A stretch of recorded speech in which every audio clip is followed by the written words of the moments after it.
Hey up! Good evening. Well, it's evening where I am, here in the UK. My name's Jo. I always forget to say that at the start of my videos, so for anybody who's not familiar with me, I'm Jo. Pleased to meet you. So you've joined me at a point where I'm working on finishing the main illustration, so this is what I got done in part 4. And tonight I want to record as long as my camera will allow me to, so I'm just going to let it run and we'll have a chat and whatnot, and I'll continue on the hair. So I've got first layer on this hair, and then I'll probably move on to the broomstick, so I feel like I've got some of the big elements mostly done.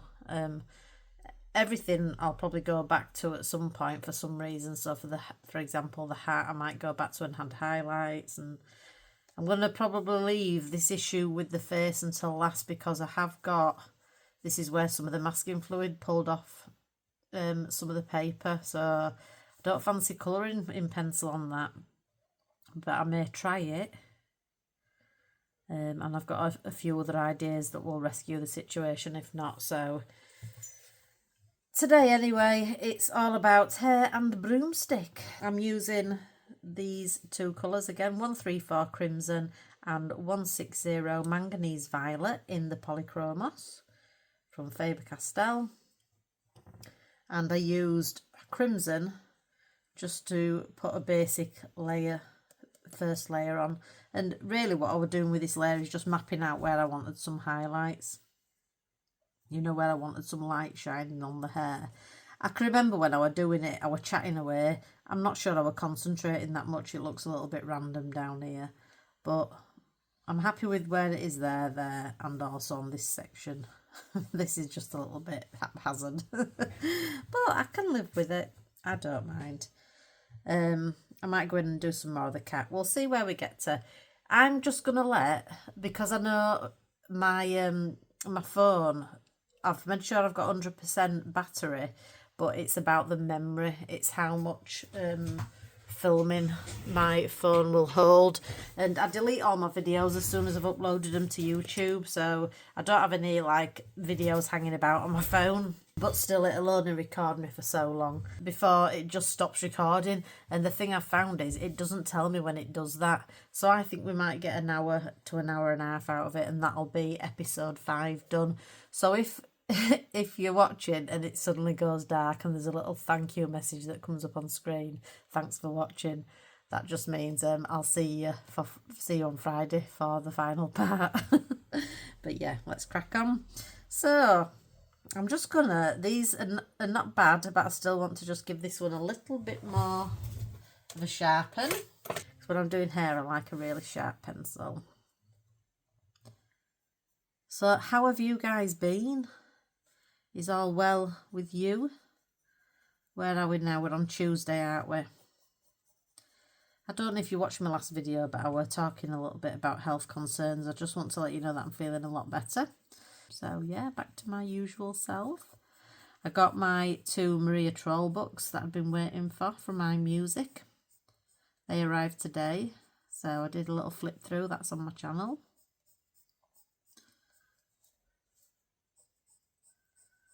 And I like them.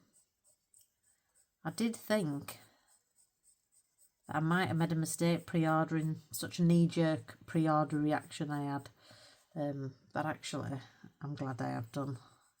They're both lovely, but I particularly like the Seasons one, which originally, you know, when I pre-ordered it back in, as soon as they started showing the cover on place, in fact I think I saw it on iMusic before I'd seen it anywhere else. I was on there looking at Hanna Karlzon's books, and it was on iMusic, the cover, and I immediately assumed it was an autumn book, so I pre-ordered it straight away. Didn't even check when delivery would be, and it's only recently that I've realised it's actually a seasons book, so it's an all year round book.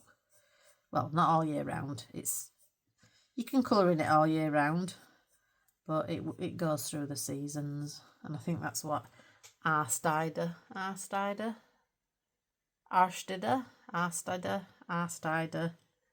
how else could we say it? I think that's what it translates to anyway. So here, now actually I've decided to work, you know, strand by strand, if you like.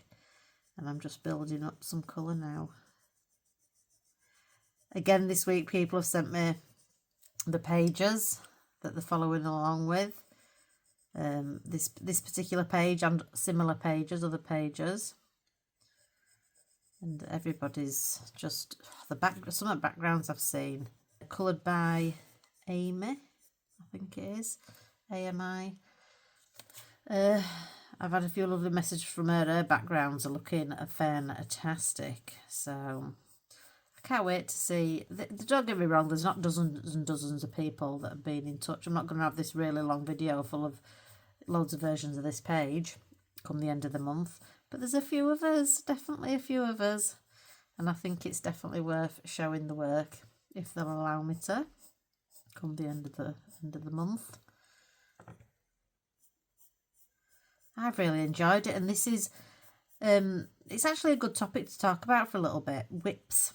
When I got into adult colouring back in June, I started to watch YouTube, which is one of the first things I do with my hobbies. I always have a look what content's out there to inspire me. And I heard people talking about whips, and I thought, what are whips? And then it dawned on me, they mean works in progress. So I thought that meant, so for me, the way my brain works, if you say work in progress to me, and I'm currently working on a page, that's my work in progress, that's my whip. I understand now that in the adult colouring world, work in progress means work not actually in progress at the moment. It's on the back burner because I'm doing something else and I'm going to go back to it. So it's like it's a work that's in progress but not currently being worked on. So I get that now.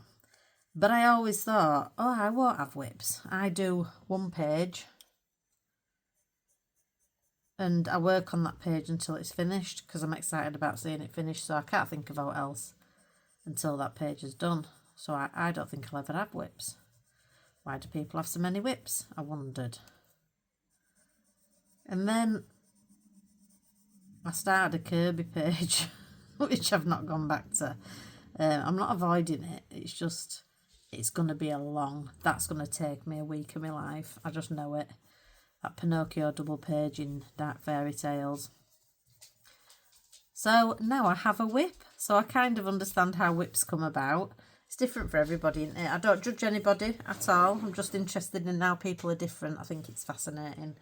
So I don't think I'll have that many whips, but this has been nice. Taking a page and, taking this page and just allowing myself to do an hour and a bit one night and then put it away and then come back to it next week and do an hour and a bit again. That's been really nice actually. So I've enjoyed having this whip for the last 3 weeks, 2.5 weeks. So yes, I might be a whip convert. Maybe I'll have more whips in my future. Oh, twice. Need to press a bit lighter. I'm lazy, I'm trying to skip layers.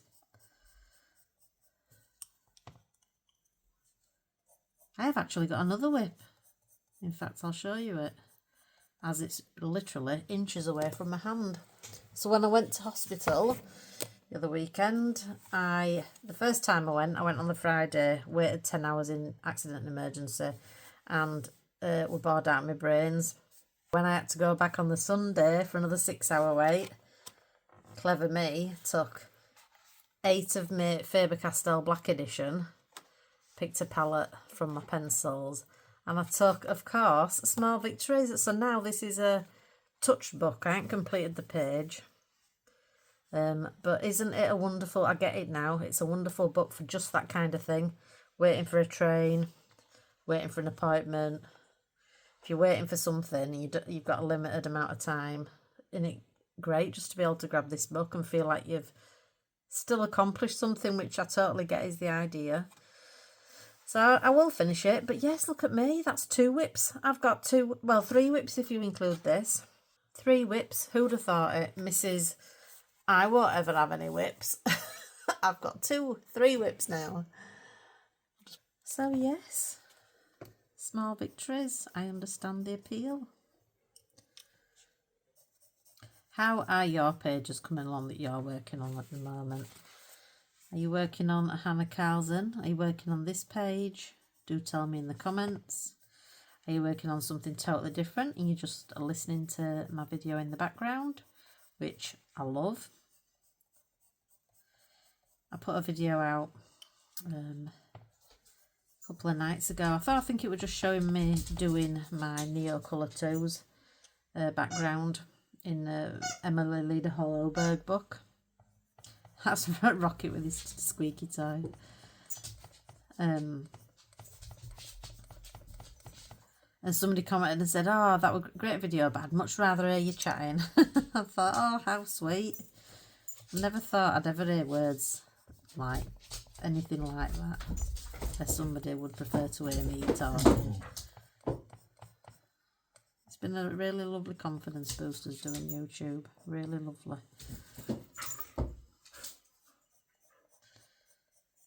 Rocket's been in one of them moods today where it's very much autumn now here in the UK, so we've had quite a rainy day today, so everything's muddy in the garden. It's muddy when I take him for a walk. Kitchen floor, living room floor is always covered in muddy paw prints. I'm forever mopping up with one of those super mops, you know, with the pads. But he's been in such a weird mood today where he whines. So he's had his walk this morning. He hasn't had his evening one yet, but he's had his walk this morning. And I give him a really good run. And he was shattered when he got back, but then quite quickly he wanted to go in the back garden. Fair enough. Then he wanted to come in. So that's all the kitchen floor muddy again. And then he goes in his crate to dry off. He goes in his crate to dry off. And then he comes out into the living room and chills out with me. But then as soon as he's coming out of his crate with his feet nice and dry, he's wanting to go out again. So it's just been a cycle of me mopping and him whining today. We got soaked on his walk this morning. It were really coming down.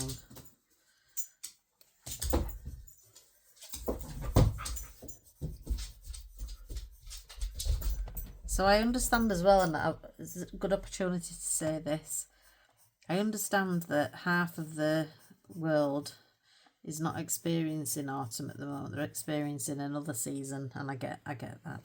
I do forget to reference it in my videos sometimes.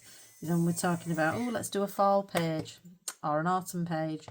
I know it's not really that kind of weather. You know, I feel like those in Australia, I think they're going into, are they going into summer? Or into spring. Oh, they're going into spring. Are they going into spring at the moment? I'm sure I knew more about this when I was at school, but as I've got into perimenopause, I'm finding a lot of things I knew, I question now. It's like a bit of brain fog, but a bit of... I'm just not as clever as I used to be. Just not as clever as I used to be. All right, sweetheart. Yeah, I like this hair colour. This yellowy bit here is the distress inks that you can see underneath.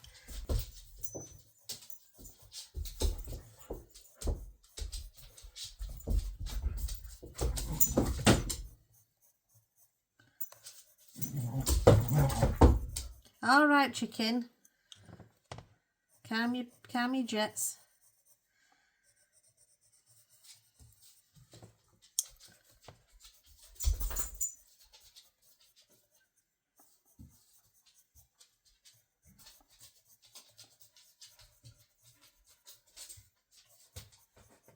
Alright. Hello. You come to say hello. You can't get you can't get on camera, sweetheart. You come to give me a kiss. Your breath doesn't smell too great today. Have you been eating? Right. Go on then. Go on then, I'm going to carry on colouring. Have a right nice cuddle afterwards, I promise. Alright, stay there then. Stay there, but let me get my arm on this page. There we go. You watching me?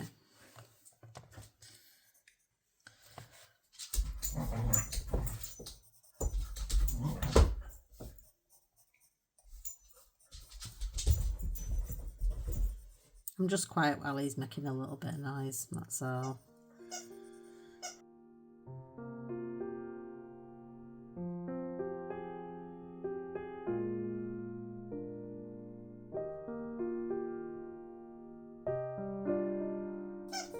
I feel like I've been working with pinks and purples a lot lately.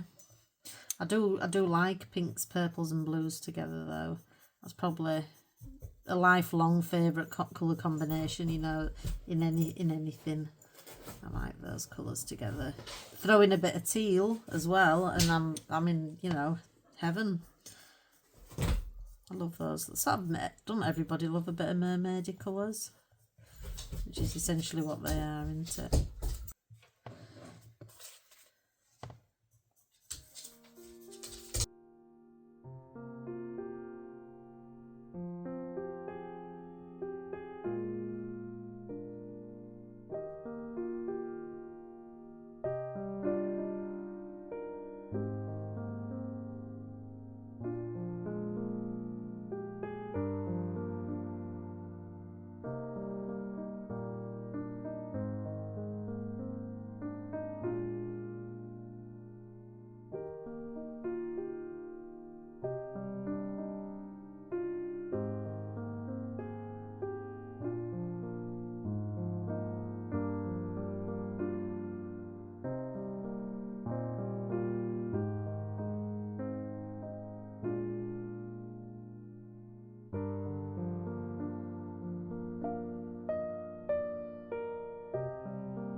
Alright, so you might have just had a little bit of music and a fast forward there because Rocket were making a little bit of a racket, but I'm back with you now. So yeah, I can see I'm enjoying how it's coming out now, this hair. I'm still new to colouring hair, so practice. This was definitely a good opportunity for that. I'm probably going to add an even darker colour, which I think will just enhance the effect that I'm going for. But I'm going to wait till I've got these two colours all in place first.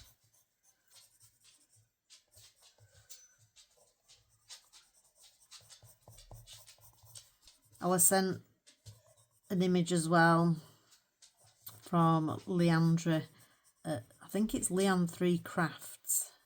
Not sure how she pronounces Leanne3 Crafts, but that's how I say it on Instagram. I think she's got, yes, she has got a channel as well. And she's working on this page along with us. Her hair that she's done is a fabulous hair goals. So I'm thinking about her while I'm doing this.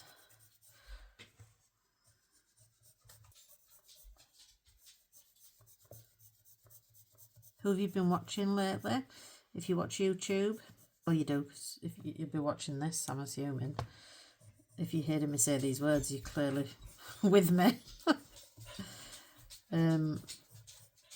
Yeah, who else are you watching? Who else are you enjoying? I like to know, so I can maybe take a look. I like Tulgey Wood. Is it Tulgey or Tulgey Wood Colours? Jennifer. She's a sweetheart. I watch Colouring Bumblebee a lot. She's UK lass. And I love what I call the triple threat. That's what I call them in this house. Triple threat. Can you guess who I'm talking about? 3 women. Yeah, this is a good game. Can you guess who I'm talking about? 3 women, all from different countries, all approach their colouring pages with an artistic flair.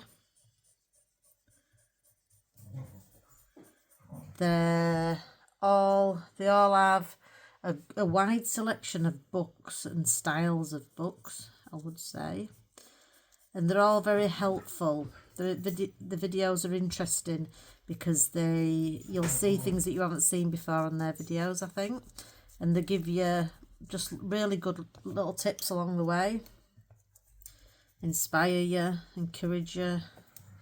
Any guesses who I'm talking about? One's in the US, one is in Australia, and I don't know where the third is. I think she is Scandinavian, but I don't know specifically where, and I might be wrong. I'm talking about the wonderful Jackie at Spare Room Studio, Maya at Coloured by Maya, and Annika at Axic Fumbles. Axic Fumbles, I think that's how you say it. 3, that's what I call the triple threat. YouTube adult colouring triple threat, because I just think they're blooming awesome. But they're all similar in the way that they inspire me, if that makes sense. Then the lives, I love Colouring by Mama lives. I sometimes pop on Polly puts the kettle on. Polly puts the colour on, and I'm almost always once a week at least on one of Jess from Colouring Bumblebees lives in the chat there. And I must admit, I don't log on and think, oh, it's so and so's live, I'm going to drop in on it. I don't do that. I never know what blooming time of day it is, me. But I do have a YouTube on a lot through the day. So as I finish one video and I go back to the home page, I'll often see if there's a live on. And that's when I just think, oh, it's so-and-so's live. And I have it on TV with sound on, and I have it on my phone with the chat open while I'm colouring. So I can interact with the chat if I need to.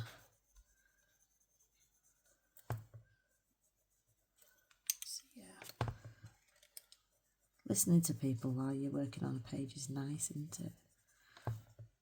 Yeah, I can't say all these dark areas are in the perfect place, or the highlights, especially in this part of the hair, because I was chatting away while I was doing it. I don't think I was concentrating enough.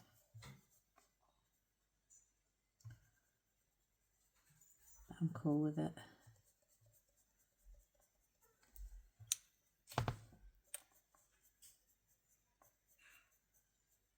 My quest to complete a page in every book I own is going okay, but I'm kind of sabotaging myself, because I think when I made this pledge, I had 43 books,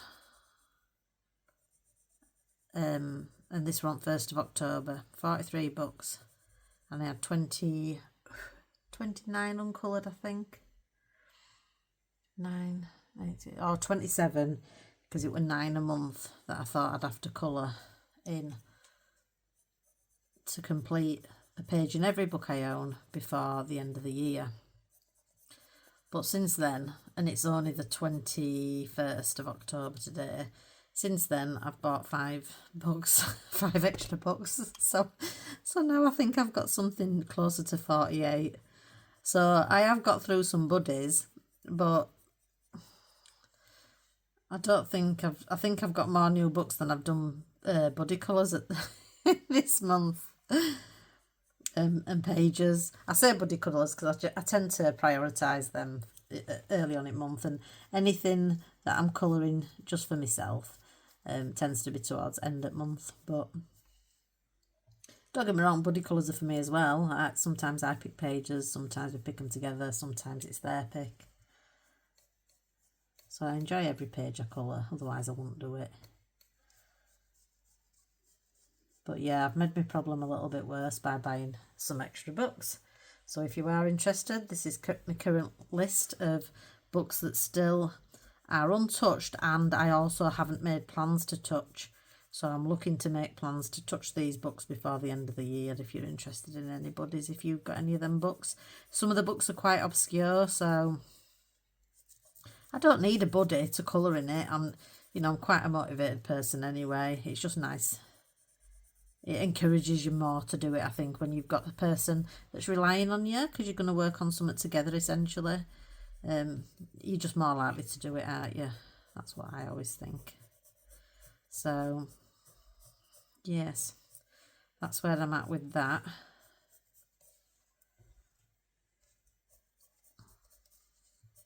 And I haven't had anybody, sadly, any other Sagittarians reach out to buddying a page in Ocean to Stars. But I'm still going to do a page in that. I'll pick one and maybe I'll do it on my birthday. Oops, I didn't want to colour in there so much. I love these little, I love these sharpeners. I bet a lot of you have got them. And they come with mainly slightly fatter tips than that one. But I like this little thin one, but you don't get quite enough in the packet. So I need to find a place. This is what I keep them in. I need to find a place where I can just buy, because you can see I've got loads of the fat ones. But I like these skinny ones. So I need to find somewhere that stocks just the skinny ones. Somewhere maybe on Amazon. But yeah, they're good.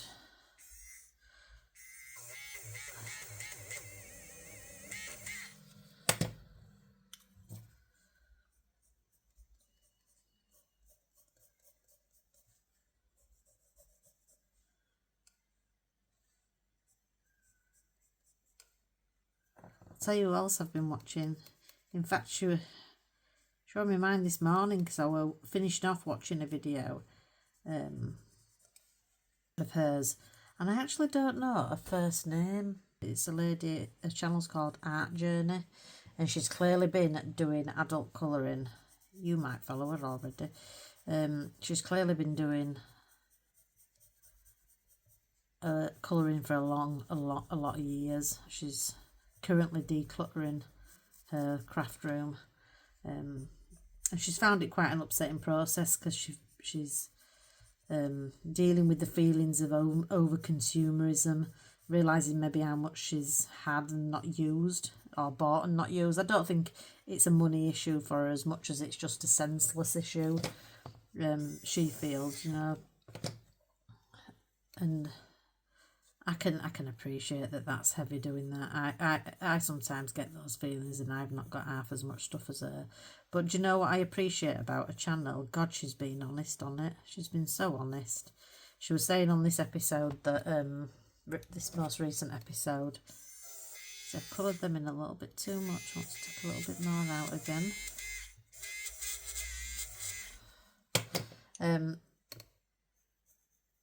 I think she's turned down some offers of, because I think people collaborate with her brands and that, because she said it, and she was so right, you know, when she said it at the end of the day.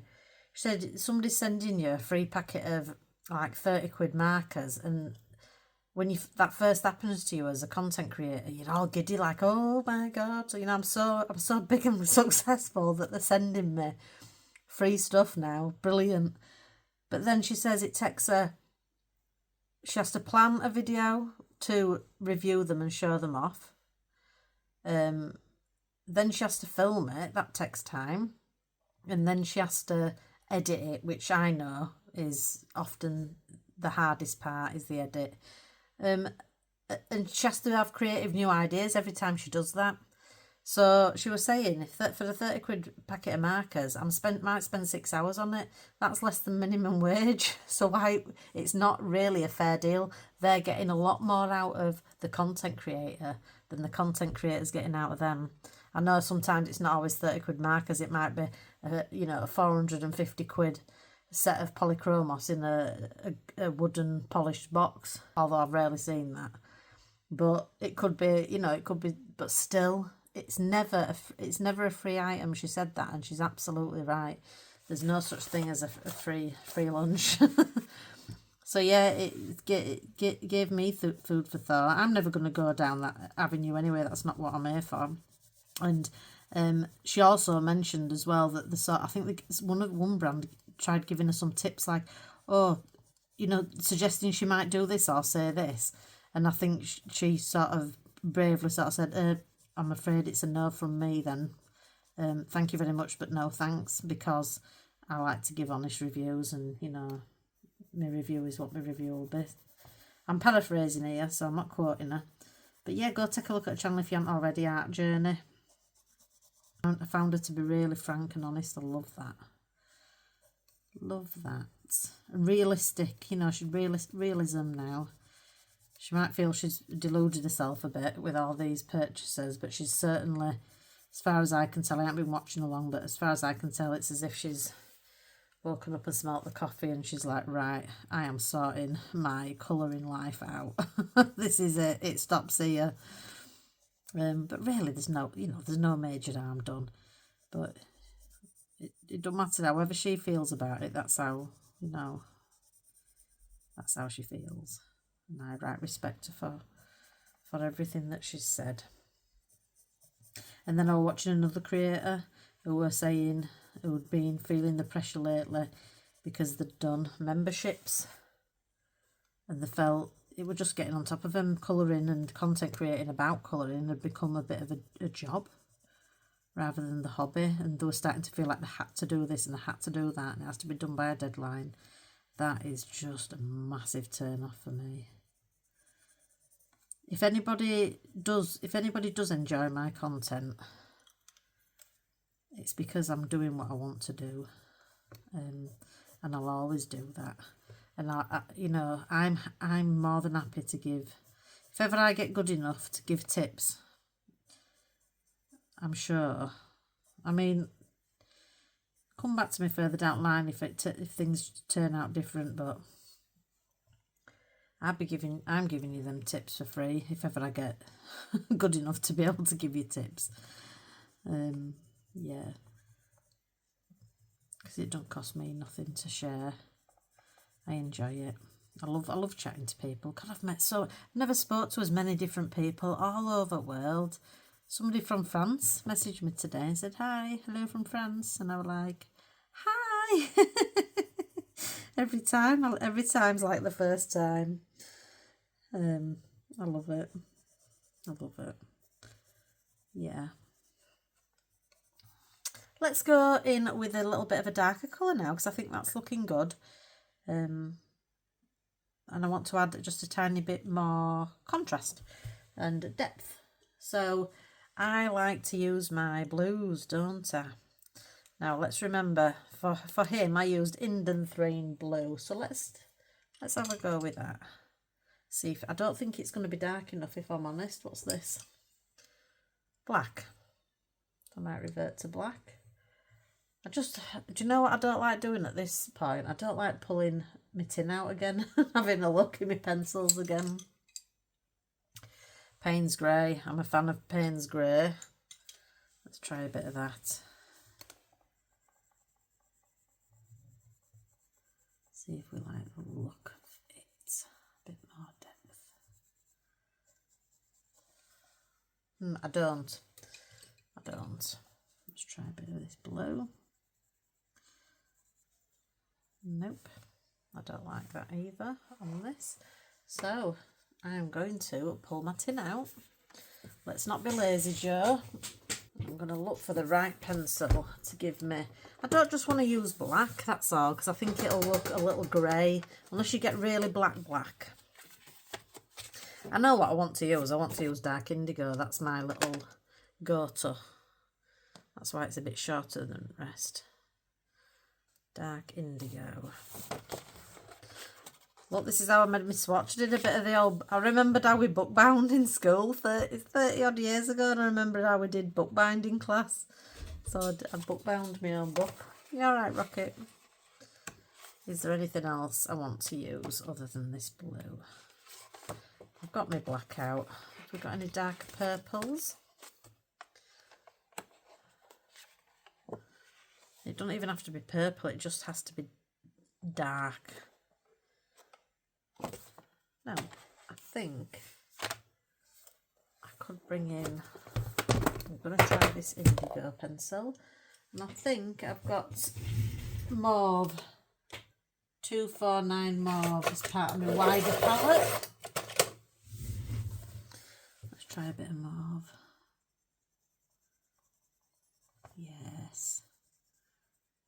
That's the badger. That's more like it. Go steady though, Joe. You don't want it all to be this purple, remember. Just a little bit.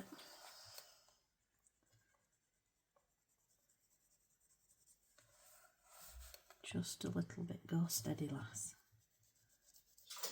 I'll put you to one side for now. Let me try it actually. Just gonna have multicoloured area. No. Stick with this time.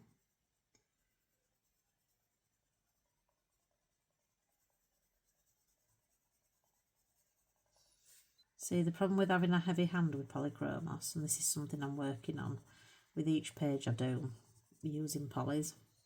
I love them. I think they'll suit me eventually, even though I say I'm heavy-handed. You might think, oh, you'd be better with your wax choice, like Chromaflow or my Luminance. But I really do like the feel of the Polychromos, and I like the light, thin strokes you can get, which you can get with them other pencils as well.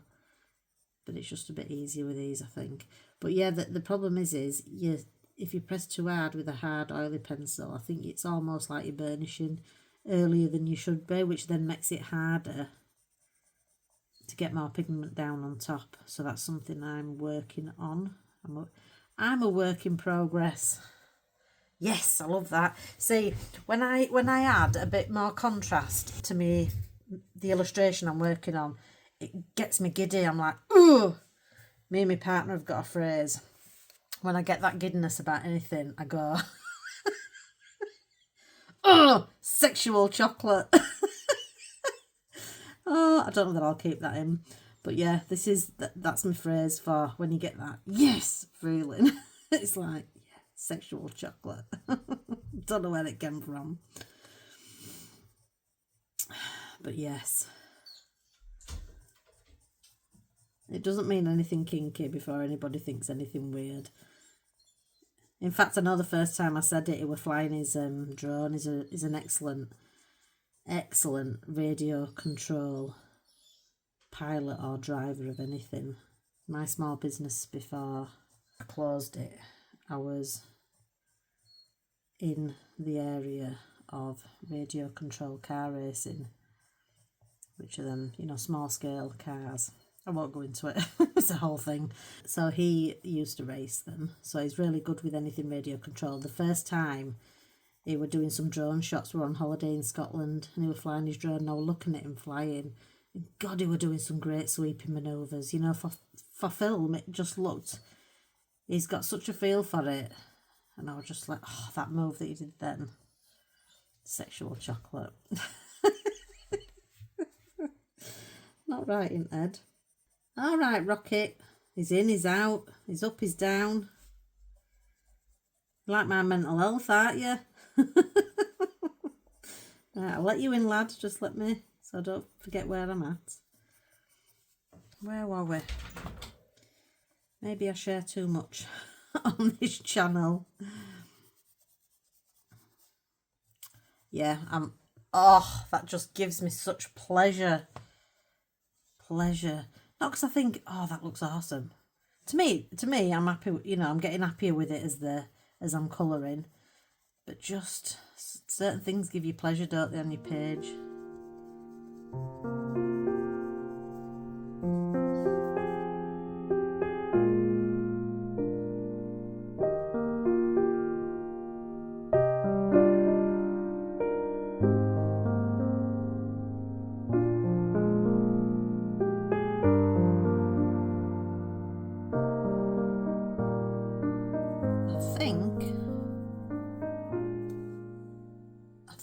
I think I'm happy with that for now, for the hair.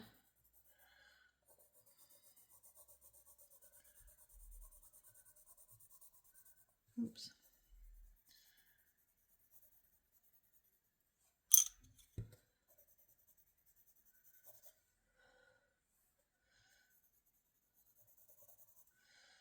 Yeah, quick while I'm ahead, and I'm going to move on to this broomstick, I think. So this part looks like she's just stepped out of a salon, and as a witch, I'm not quite sure why she's got such glossy locks.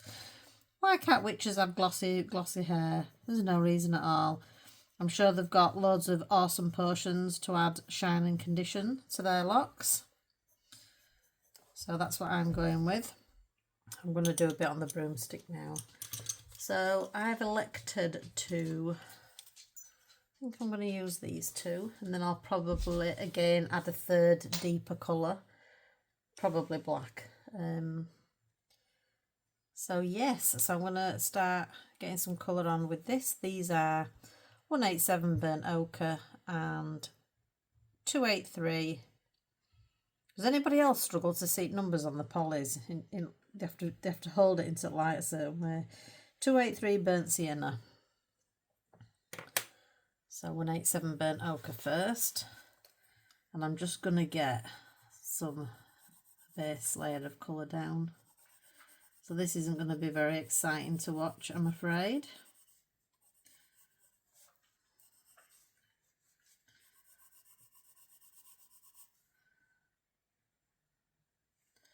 Now, was that a gap in the broom, or is that a gap in the broom?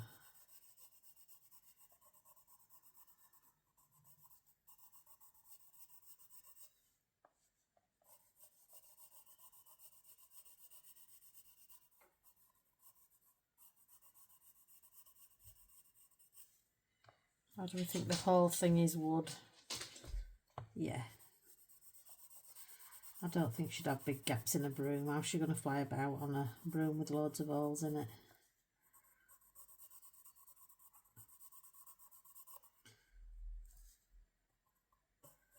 So this is actually one of the colours that I chose as a colour that has a relationship, shall we say, with that apricot colour on the palette.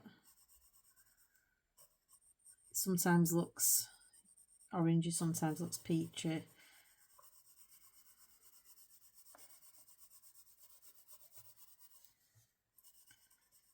I can't believe I used collage on a page like this with all these intricate lines. I don't know what we're thinking.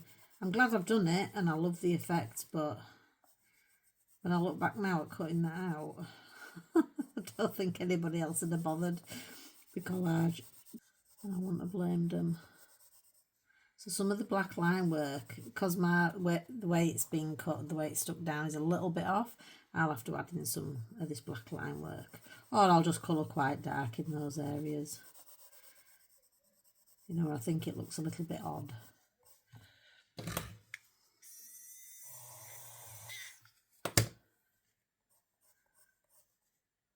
So, yeah, this is just going to be the lightest shade on my broom stick.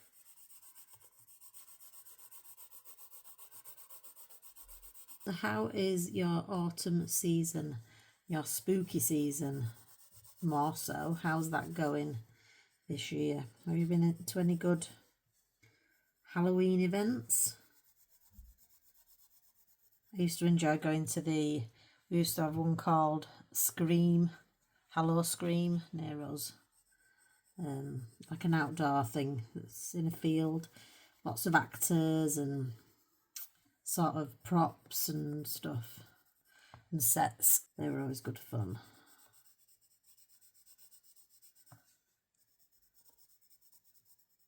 I'm too old now. I'm a right old lady these days. I just love being at home. I just love home.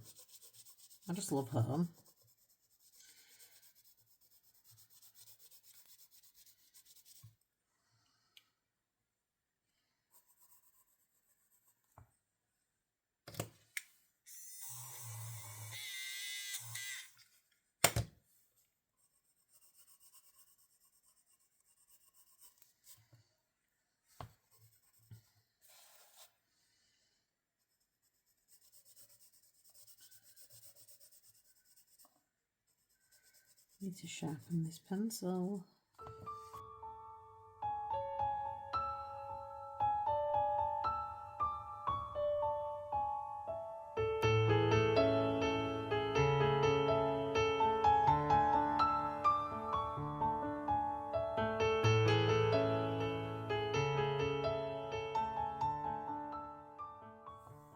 I was just thinking then about finishing touches. I know I'm quite a way off yet, because obviously the final part of this series you'll see me finishing colouring this illustration and adding my finishing touches. And just on that subject, I like a bit of white gel pen work. It's rare that I do a page that doesn't have any. Some have very little. I don't put too much on me, you know, my Layla Dooley pictures of, you know, like more botanical colourings. I don't put too many, too much gel pen work on those, just because I think it don't suit them as much as other pages. But on that subject of white gel pens, I have tried a new one this week, and I have to say I'm really, really impressed with it, and you guys might be aware of it. Well, actually, I'll just show you. Let me get around this corner. Currently, I started using Jelly Roll, because that's what I saw people using in Cute and Cozy community, and that's where I entered, as you might recall. So Jelly Roll, and I got a 05 size, 08 size and 10 size, 1 size I guess you would say. And then I found some Uniball Signo in a shop locally, and they also did gold and silver, so I got some of those. So I use currently Jelly Roll and Uniball Signo, and I've been reasonably happy, but sometimes on some surfaces I'm fighting with the pen a lot, you know, to get it to work really.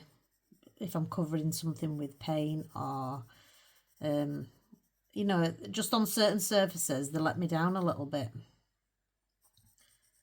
So I thought I'd try these new, well, they're new to me, they're not new by any stretch, they're just new to me, but I'll show you them.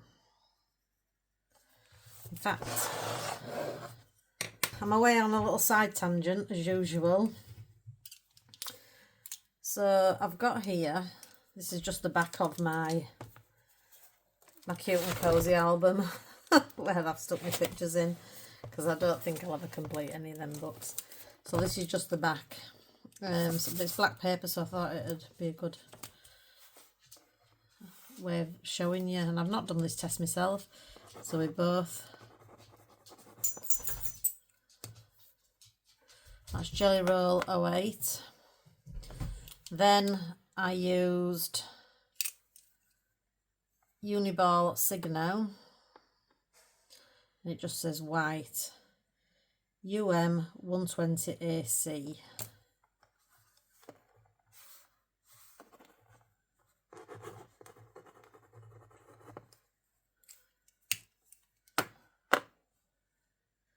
Then there's this Uniball Signo UM153, and it's got like either Chinese or Japanese writing on it, or something, some type of text on it.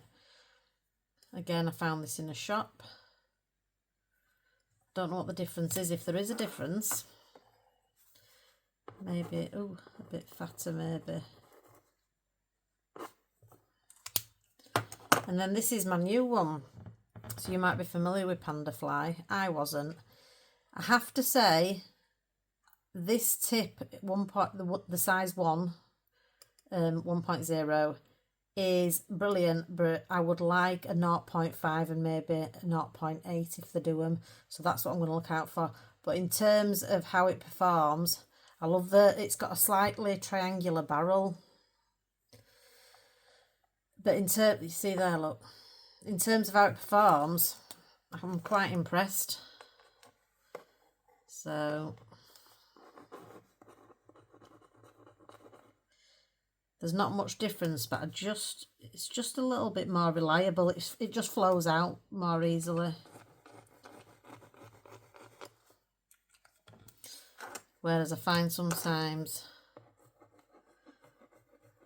that's not bad though, is it? On black, they're all working pretty good, I have to say. It's more when I'm covering something, covering some line work.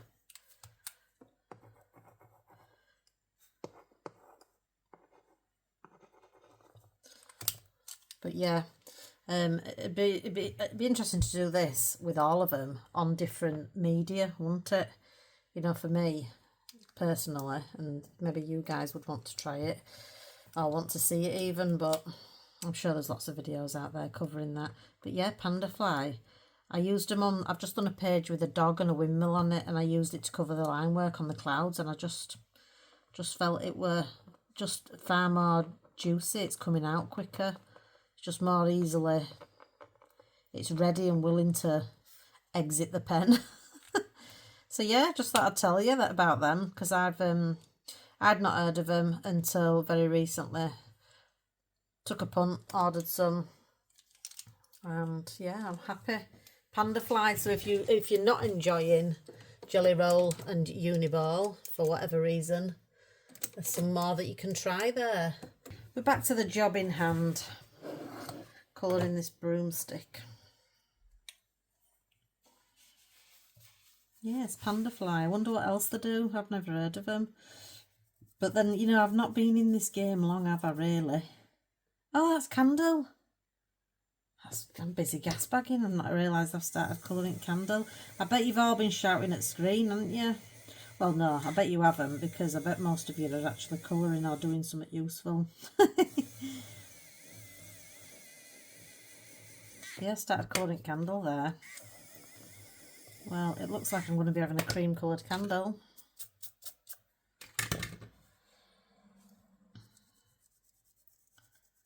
Silly me.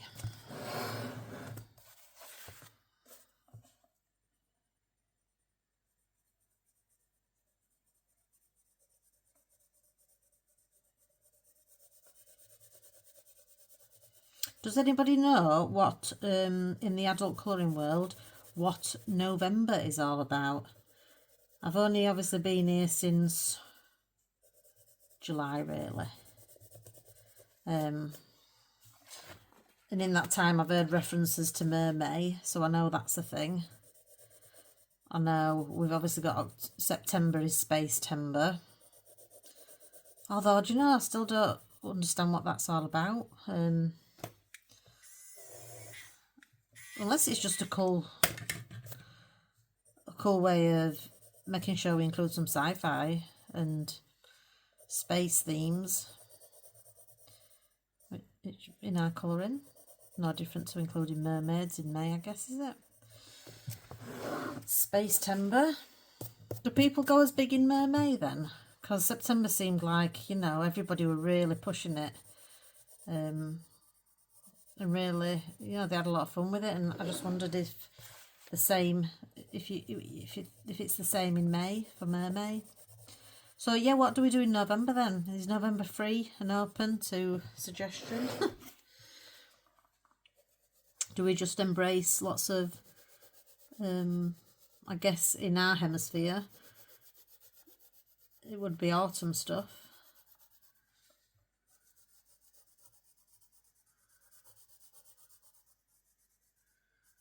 I suppose that's what's hard when it's an you know, when we're thinking internationally and themes and stuff in the adult colouring world, you know, rather than having autumn.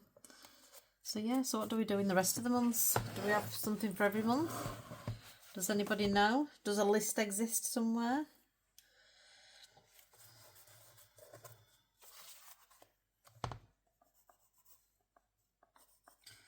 Do we go all romantic in February for Valentine's Day? Are we all colouring in romantasy? I've got mythographic romantasy, actually. Oh, and I've got... I was totally... Do you know something? There's a lovely lady online called Holly. She's a bit crazy. Well, She don't show that, but I think she's a bit nuts. She'll take that right way. She's like me. We've got a very similar sense of humour, I think, unless she's just tolerating me. But she has forced me, and I won't hear it put any other way, Holly. I was forced into purchasing 2 books the other night because she really enjoys colouring in things that are a little bit gory, I would say, a little bit, you know, a little bit freaky. So she's taught me into buying 2 books. One of them's pretty normal, so Circle of Life by Melpomene Chatty is how I'm going to say it. And that's fantastic. To be fair, that's been in my basket for a while, that one. But then she's also forced me, no less. She didn't force me so much as hint twice. And because she makes me laugh and I write like her, I just bought it. I saw it cover and bought it. I could have actually looked at a flip through, but I was like, oh, she might do a buddy with me then, so I'll get it. So yeah, Haunted Hearts Mythagoria, which is definitely outside my usual. So we're gonna do, I think we've got a buddy set up for this one. We're gonna do, she let me pick some of my favourite pages, and then she kind of, I think she narrowed them down, and then we picked the final one together, I think. So we're going to do this Skull in Hearts. But what I love about this Haunted Hearts is, I know you can colour in these Mythagoria books all year round, I get that. It's my first Fabiana Attanasio as well. I know you can colour in any book all year round, but this, I feel like it's going to be great in spooky season, but also for Valentine's Day. It's like a very, you know, a little bit anti all the love hearts and the pink stuff. So yeah, I'm excited about that. I like to challenge myself, and it will be a challenge. That skull page, you know, isn't too bad, but this kind of thing, you know, in another life I worked on a lot of these kind of imagery when I were making the models, you know, the movie prop stuff. But as a colouring page, I don't think I'd normally pull for this book, but she's so cool, is Holly, and her colouring pages are amazing. So you need to check her out. Holly Berry Crafts and Colours, I believe she's called. They're my 2 new books that I shouldn't have got, but I did get. Late night Amazon shopping again. I can see how people get to 900 and odd books. I can. It's so easy. How long have I been doing this? For the first month I only had 2 books, 2 cute and cosy books. Can I tell you a secret? I don't even count them in my total books now. Pretend they don't exist. Because then I'd be adding another maybe 10. So yes. First layer on that broomstick I'm happy with. So let's get some. It's going to be a little bit difficult for me around this collaging. So I'm just going to start adding some depth. So yeah, I was just going to say then, I've been colouring for just coming up to 4, it's 4 months tomorrow. It's my 4-month anniversary tomorrow, actually. 22nd of June. July, August, September, yeah. 22nd of June is when my Ohuhu's got delivered. So if I've got 50 books, or near 50 books in 4 months, you can see how quickly you could end up. If you keep on at that buying rate, how quickly you could end up with hundreds. I can totally see how it happens. It's crazy when you think of how much money you've got sat on the shelf, isn't it? I'm looking at, my books are straight in front of me now, where I'm working just on the next shelf up at head height, so I can see my books there, And if you are paying £15 for some books and £8 maybe for another, although that would be rare, wouldn't it? Maybe about a tenner each. That's... Do I need to explain what that adds up to? So yeah, 50 books at a tenner each. That is a lot of money. What is that? I hear you all say. How much does that add up to? Say it out loud, people. Say it out loud. But also, that's a lot of money. But if I was into horse riding and I were buying myself a horse, nobody would bat an eyelid. They'd be like, oh, good for you. Or like my husband's into motorbikes, so he's just not long bought himself a nice new motorcycle, which was second hand, so it weren't that expensive. But that's, you know, thousands and thousands and thousands of pounds. He doesn't need it. He just wants it because that's what he likes to do. He likes to ride motorbikes. So when you look at it like that, our hobby's buying colouring books. It's, you know, it's no different. Anybody judging you. I'm just trying to keep some control because I know that, you know, there's other things. I like to travel. So I like a couple of holidays a year. One at Christmas, one at summer. So just to, you know, I'd like money for other things as well. So I'm just trying to keep a little bit of control. But I don't judge anybody because at the end of the day, my previous hobbies, you know, when I used to race motocross when I was a teenager. And then into my adulthood, I was always into motorbikes. And they're not cheap. They're certainly not as cheap as colouring books. So, yeah. Don't let anybody make you feel weird about how many things you've got for your hobby.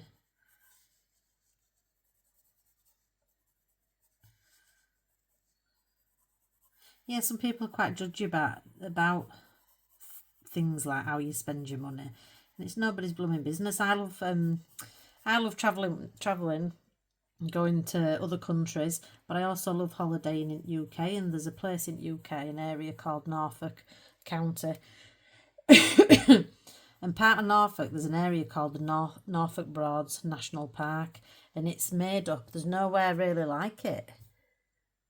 Certainly in UK, nowhere else like it. And I think in world, maybe in Netherlands they have this sort of thing, but basically the Norfolk Broads are a series of man-made, like lakes, but they're all linked by rivers. So they're like large ponds come small lakes, linked by rivers. And rivers were how they got, you know, like most rivers, it's how we brought things in from the sea years ago. And they used to come in on big wherries, these boats called wherries that are just absolutely only native to Norfolk, that particular kind of boat, the Norfolk wherry. But anyway, I'm getting into another stuff, talking about bloody boats now. But I love holidaying up Norfolk Broads. We hire a cabin cruiser, you know, so just like a 20-odd foot cabin cruiser, and we go on holiday in Norfolk and we sail about for a week on rivers and broads, and we have a fantastic time. But it's really expensive because you're hiring, you know, a boat that could be up to, you know, £100,000 or whatever. So they're entrusting you with that. So, you know, they're not cheap holidays. And I think it's a little bit to deter any yobbos, you know. So the prices aren't cheap, but we love it. So we go there. And when I tell people, you know, if people say, oh, how much is it for a boat? And I'll say, so for a week for a nice boat, we might pay £2,000, which I can hear. But people always go, oh, you could go for 2 weeks in bloody Benidorm for that, or 4 weeks in Benidorm, or 2 weeks in Torre di Vieja, or whatever it is. And don't get me wrong, I love the Mediterranean as well. But I always say, well, that's fine if I wanted to go to Benidorm, but I don't. I want to go Norfolk Broad, so that's just how much it is. Do you know what I mean? I don't want to go to Benidorm. I want to go to Norfolk Broads. And I have been at this in Benidorm.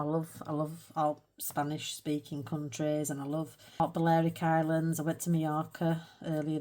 No, I didn't. I went to Menorca earlier this year.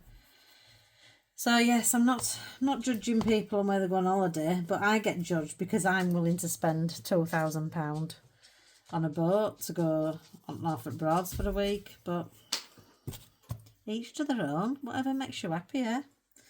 Whatever makes you happy. I'm sure you probably wish I talked more about colouring, but I can't help it. Chatterbox.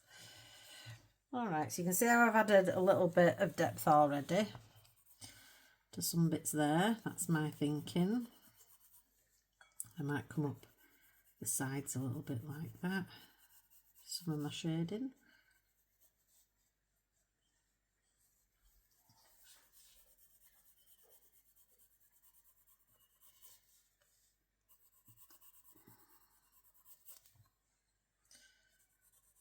I think I'm probably gonna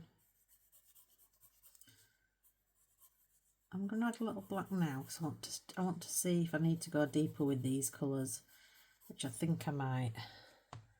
It is quite light for a broomstick, this, but I think it ties into the palette quite well.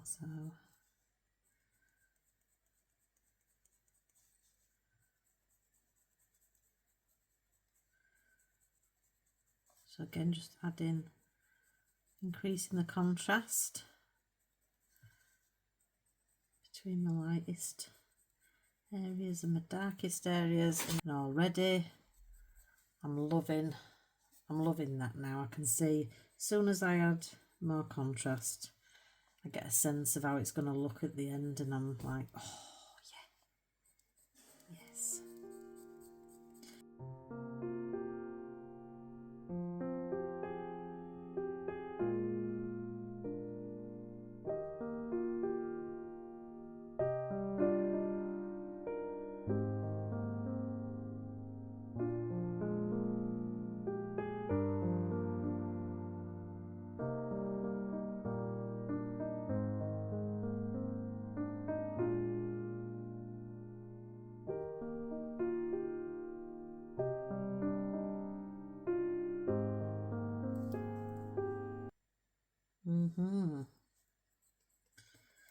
Yes, I like that. I do think I'll darken some areas. Only these outer sticks, they're quite pale still, aren't they? So if I darken them, I will have to darken the ones behind as well, but I have to keep it going. So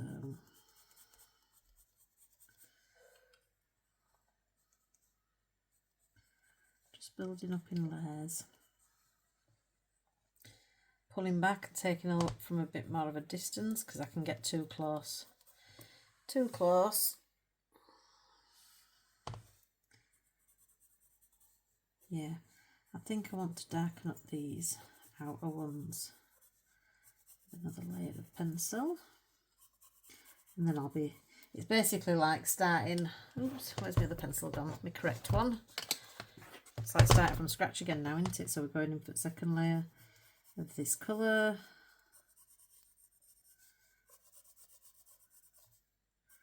And then I'll be going in with the darker colour again.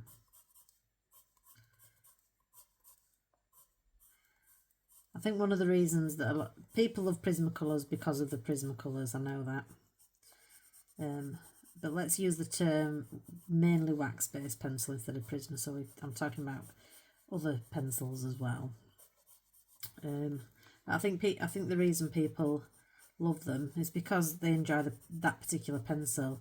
But I also just think some people just aren't into this building of layers with Polychromos. And really, you'd see me working a lot lighter to start with. If this were like an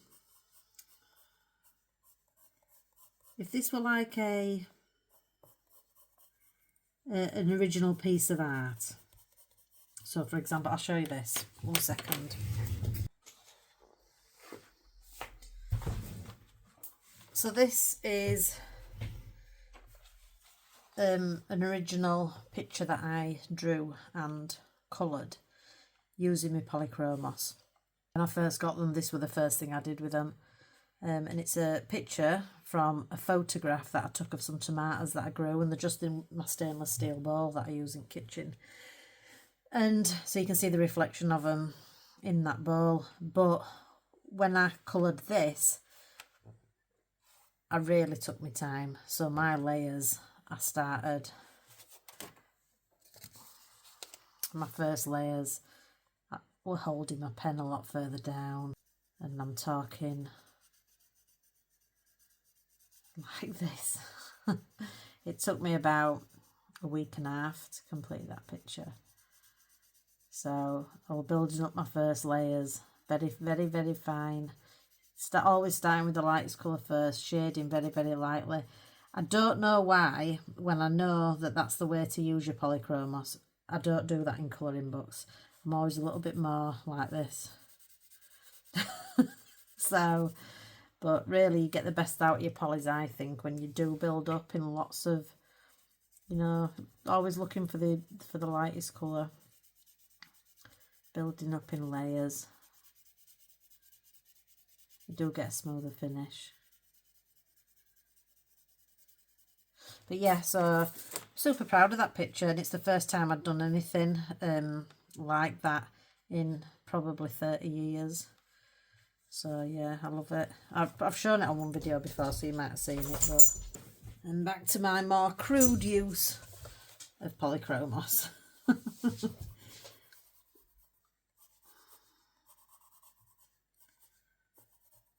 I have to say, when I've just completed a page, first page in my new luminance pencils, and I really enjoy them a lot, actually, a lot.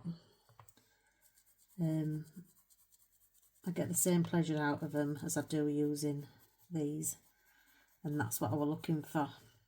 I don't know why I didn't get exactly that feeling from my chroma flows. I used my chroma flows on my last picture, the one with the windmill and the dogs, that I posted on my Instagram this morning. So I don't dislike my chroma flows. I like them. I actually like them, but because the luminance were so cheap, I bought them off Facebook Marketplace. Lady, still in the cellophane, brand new, perfect condition. Lady has been given a duplicate gift, she said, for £150. So that's a lot cheaper than what I could have got. The cheapest I could have gotten from anywhere at the minute, I think, would have been maybe £3.25. So I wouldn't have ordinarily bought them, but my husband did. I say I did. But what's his is mine, and what's mine is his. That's right, isn't it, when it comes to money? Is it? Do I have any male viewers? I would love to think I had some male viewers, but sadly I think my YouTube and analytics tells me I think I've got 1.1% male viewers. But if you are a man that has seen more than one of my videos, give me a shout. Just to say hi. I'd be interested to know if any men are watching.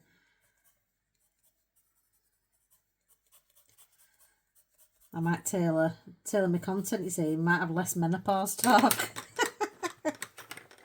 Unlikely, but I'll think about you. I'll give some thought to it.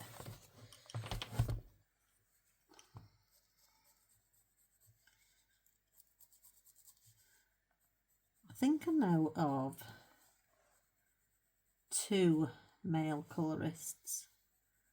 Derek, who runs Chromatic Collective, and I'm sure there's more.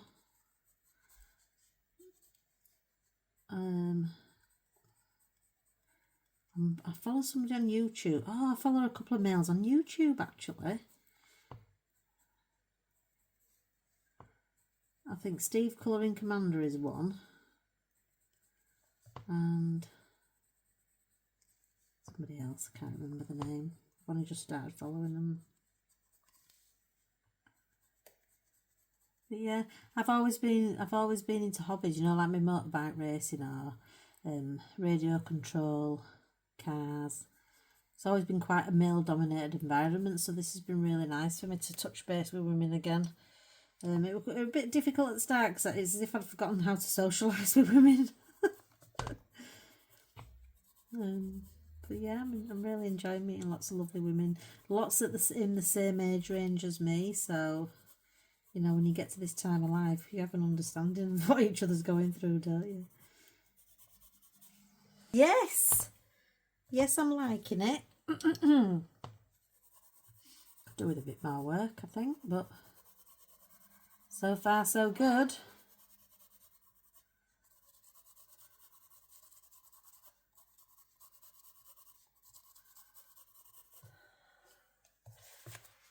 Shall I start going around the broom and then take a look at it as a whole?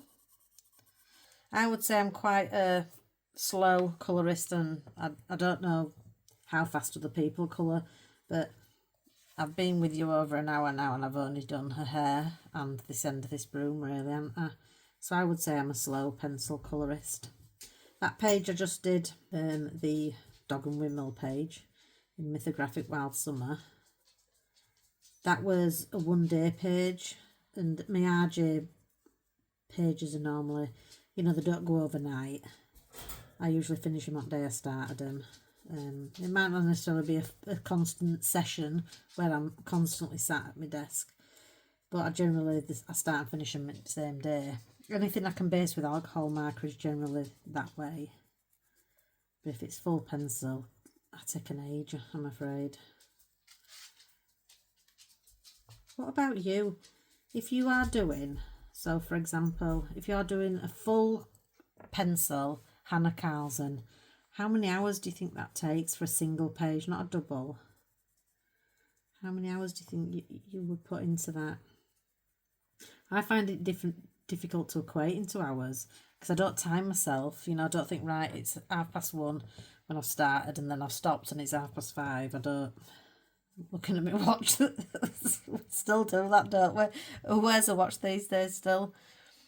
I haven't worn a watch for years, but I still think there's one there.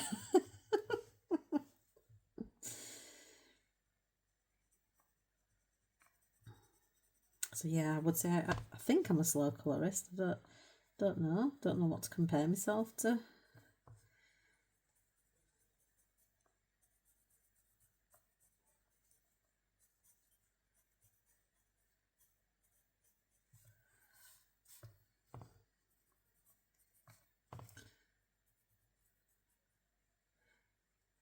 Alcohol marker basing though, it's brilliant, isn't it? I could have based this broomstick, that's what I should have done, because I based the hat in Crayola Super Tips. I could have got a Crayola Super Tip out. I bet one of the colours of the world, which look to be brilliant. I've just not used them yet. I could have based this. I keep forgetting I've got things. Yeah, I could have based this in one of the colours of the world. That would have made it a little bit quicker. Silly me. I'm sorry guys if the chat tonight has been a little bit disjointed. I have had to stop and start. I mean, I do take my time in edit of my videos actually, because I like, don't get me wrong, I don't cut every mistake, you know, when I'm getting tongue tied out and things like that. But if I leave a long pause and there's nothing happening, you know, I cut that out so you don't have to sit through it. So I do take my time in edit, and I think tonight it'll seem quite disjointed, what I'm chatting about, because I've had to keep stopping to sort Rocket out because he's been quite boisterous tonight. So I hope you'll give me a little pass on that, and don't write me off. Give me another chance. If it's not been your thing tonight, it might be tomorrow.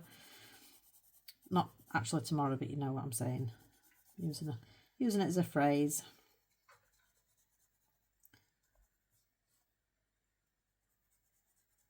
Yeah, I've had to stop and start a little bit with the little monkey. He's officially an adult now. I think they're adults by 15 months. And he is, I think he's 18 months now. But he's still young, giddy. Still likes to play. and still got bags of energy. Boy, oh boy, Border Collies. I think they're known as the most intelligent dog. I think that's why they make good sheepdogs. I'd love an Australian Shepherd. I think they're gorgeous little dogs as well. I'd love one of them. So much money though. We got Rocket for 300 quid. And I think he went runt at litter. But we just took a liking to him. He had right short legs. Compared to his brothers.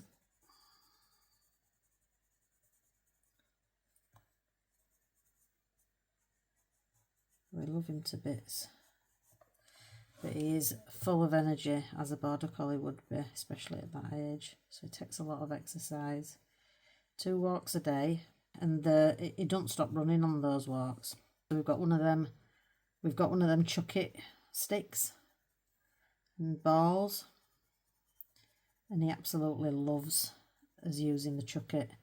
So we chuck it, and he goes and fetches, just runs around in a circle the size of the field, so doing at least 100 metres with every circuit. And then as he's running by us, he drops the ball, and he just keeps running like this in a big circle, and then the ball gets chucked again, catches it, and then he just runs back, drops it. Fly-by drop, we call it. Does a fly-by drop. And he's just constantly running in a circle for about 25 minutes. And then he, keels over, nearly has a seizure because he will not stop. We have to physically take the ball off him so he'll rest. Crazy Border Collies. My husband would like us to get another doggo, but I can remember the puppy stage all too well, and I'm not sure I want to go through that in the middle of a wet winter. I think I'd rather introduce a new puppy in summer when, so much mud and wet indoors, because you're taking them out all the time, aren't you, to go toilet. I think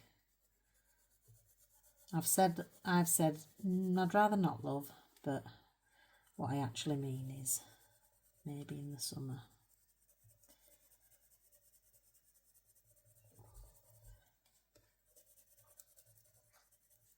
Plus I think it'd be good for Rocket to have a friend.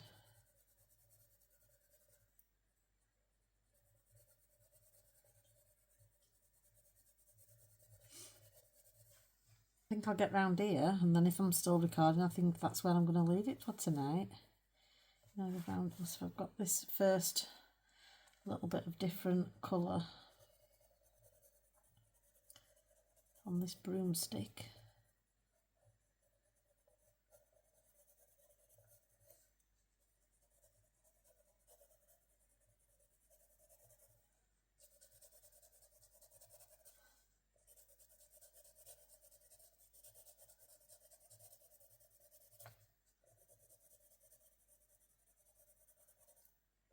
I've not been too thoughtful about where I'm putting the light and the dark here. I should be really, but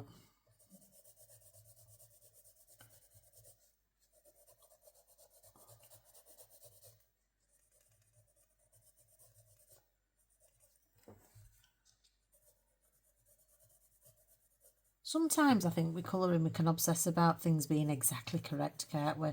Whereas once your page is done,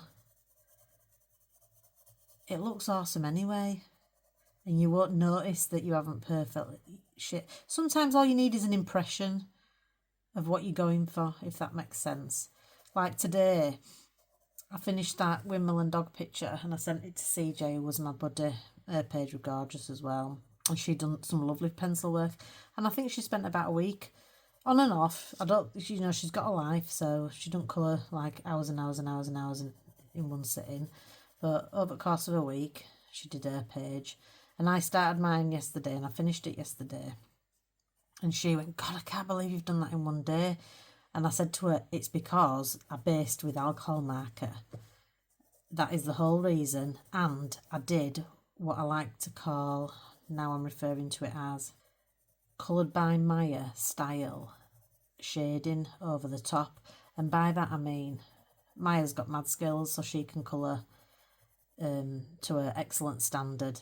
She can shade to an excellent standard with her pencils. But what I mean is sometimes when she does like mixed media stuff, she'll go in over the top of some watercolour, metallic watercolour, or acrylic paint, or acrylic marker, or collage paper.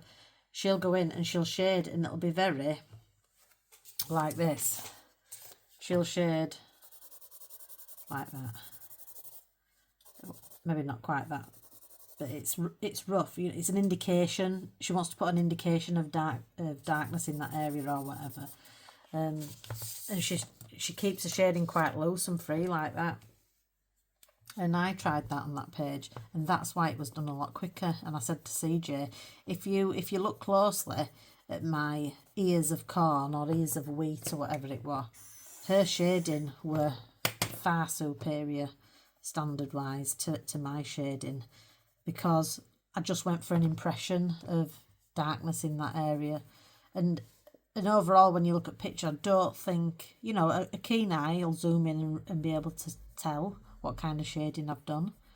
But just like me, when I'm admiring coloured by Maya's work, that's not what I notice. I just notice the wow of the page when she does that. And she's zoomed in on her pages as coloured by Maya, and you can see it's quick and easy shading. It's an indication, it's an impression of what she wants you to see, and you see what she wants you to see because the page as a whole is so fantastic.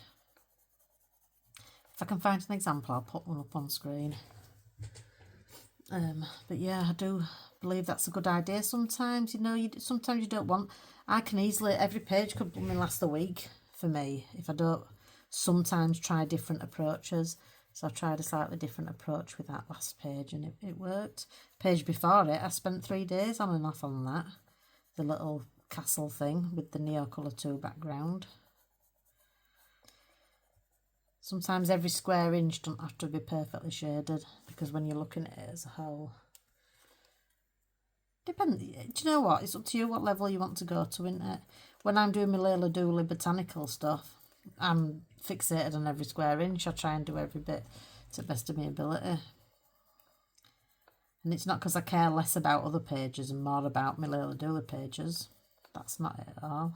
But I just think some illustrations lend themselves to different styles of colouring, don't they?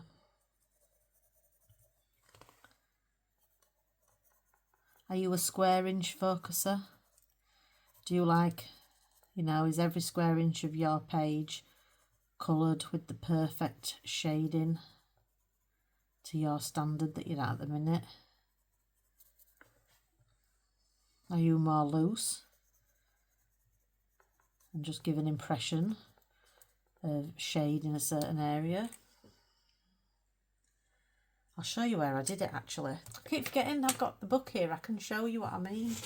So this is the page I've just completed. I've noticed most content creators, they don't show the pages till the completed pages video. And